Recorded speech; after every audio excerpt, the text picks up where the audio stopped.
doctrine, but something, again, you have to adjust to. You can't be paralyzed by the fear of what ifs. You have to really just move through it. You guys pull around us! How do you keep your elements together? You have your voice, you have hand and arm signals, and if nothing works, you're gonna have to physically go over there and tell them what you need to do, or show them. Start doing it yourself, and hopefully then they'll go with you. Hey, mount up! There's no patent solution to any situation. You look at the issue and you determine where the problem lies. I always am for positive reinforcement and positive leadership and getting the Marines to figure out their own solutions to problems, because otherwise they're not going to learn. Red 5, Red 6. We got a barrier to our front. We can't breach it. An abandoned vehicle is rigged with an IED. Its detonation showers the troop carrier with shrapnel and sends the platoon scrambling for cover.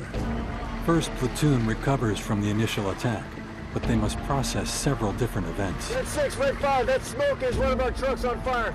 Chaos starts. Everybody keeps their cool, keeps their train of thought going, and just training takes over. They've done it enough. You get about 5 or 6 things thrown at you at the same time. You can't single-handedly do it yourself. You've got to delegate responsibility down to your subordinates, and that point really gets driven home at the convoy course. A lot of these scenarios are going to throw at you are designed to push you to the edge. And they're going to put a monkey wrench in the plans, so you have to adapt to that. You have to work under stress. We've totally disintegrated at this point. What's the plan? Well, the plan is to... With helicopter evacuation for his wounded on the way, Lieutenant Whitney and his men stabilize the casualties and set security. Watch him. There's a big smoke grenade all over, and you're trying to, haul a 200-pound man through it up a sand hill, and you're not breathing too well. I mean, it's obviously not optimal for exercise. Hang in there, Doc. You'll be all right, man. Anytime in the scenario that we take casualties, and we usually always work that in, we've trained our guys extensively in combat trauma. All of them are very capable first responders. Hey, Mills, what's his status? He's alert. These guys have been through a tactical combat casualty care package that we put on for them so that they can treat patients while I'm running around making sure that treatment's getting done. Send it. 1, 2, 3. Leading the medical effort is Stephen Way, one of the Navy corpsmen assigned to Alpha Company, 1st Platoon. The Marine Corps doesn't have any medical personnel, so they pull from the Navy. What we do is we go through the same type of training they do. I feel more comfortable with a weapon because I can suppress the enemy, get rid of him, and that way he's not going to cause me no harm, and I can actually go back and then treat the patient. Okay, Page. For Lieutenant Whitney, this has been a learning experience. There are no timeouts in war. About 20 meters up ahead, security 12. Yeah, I guess I was running around quite a bit. Run up to truck number 1. Well, you don't want to get too tied down into the task at hand because then you lose sight of the bigger picture. So you just have to balance, keep track of what's going on, the big picture. Okay. Hey, 4 total. 3 urgent surgical, 1 urgent. As the scenario plays out, the prospect of real casualties is hard to overlook. Hey, right here! Let's go! You have to think about that, and you also have to think about people that you're close to, possibly being hurt or killed. I hope that I never have to see any of my guys go down, but I'm pretty confident that I'll be able to do what I need to do to help them the best I can if that happens. He's starting to crash! My main goal is to bring everybody back safe. That's my biggest worry. I don't want to be out there and, have one of the guys go down. That'd be hard to take, I think.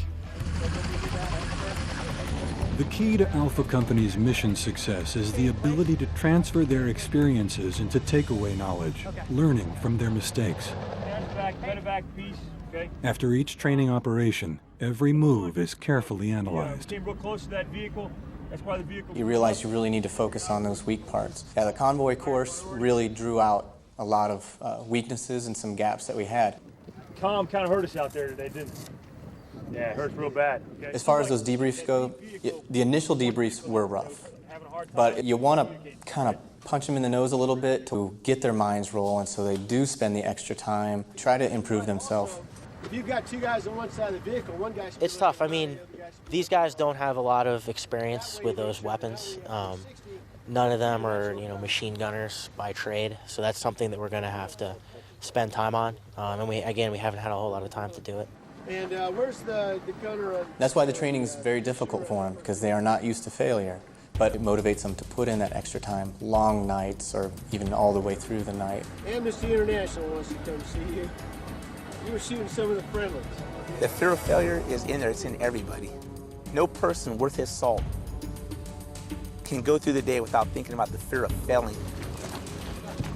The new insurgent battlefield is the urban environment, where the enemy can blend in among civilians.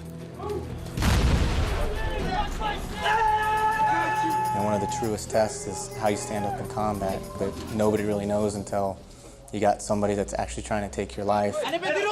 To prepare for the urban battlefield, Alpha will enter a small village setting, a mock city designed to expose platoons to possible threats. Ultimately, mission success will be determined by who lives and who dies.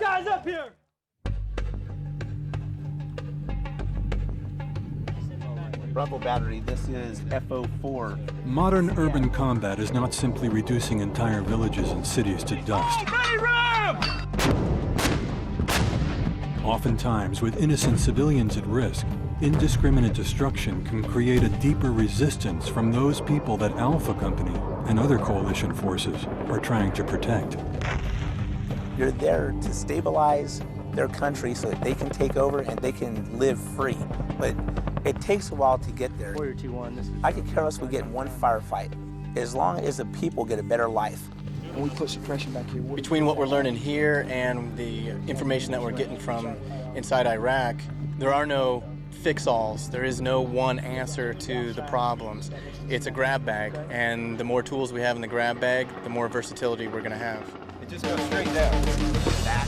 Eat it. They're down. Martial arts training provides recon platoons with another option for detaining suspected insurgents from the civilian population.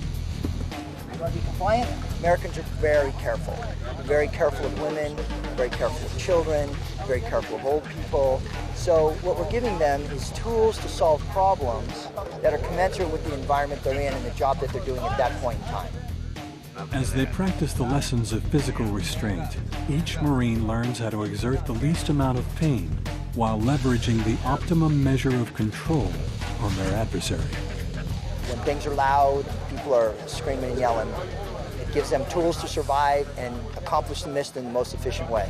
I'm not putting you on the spot. I just want you to experience a big, tough man. I have a couple small guys in my platoon, guys that are a little bit timid. So I had them take down the largest guys that we have in the platoon. It's to instill confidence in them. Hey, ooh, the chin. It's ball busting, but it's on a professional level. The rules of restraint will be tested as Alpha Company enters another simulated Iraqi village where the enemy can hide himself among innocent citizens. Here, everyone must be considered a potential threat. Marines must prepare themselves to fire only when directly threatened. You move in.